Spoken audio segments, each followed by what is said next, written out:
warahmatullahi wabarakatuh.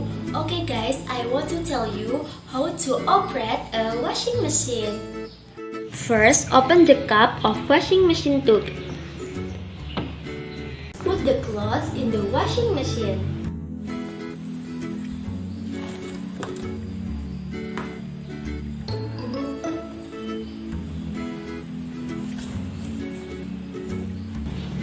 And add detergent.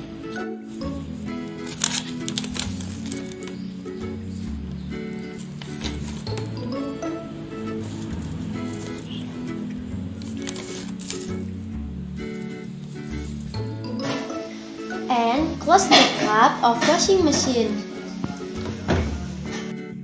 Then, press the power button.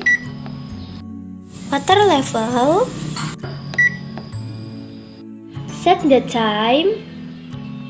Process. Mode. And last, start.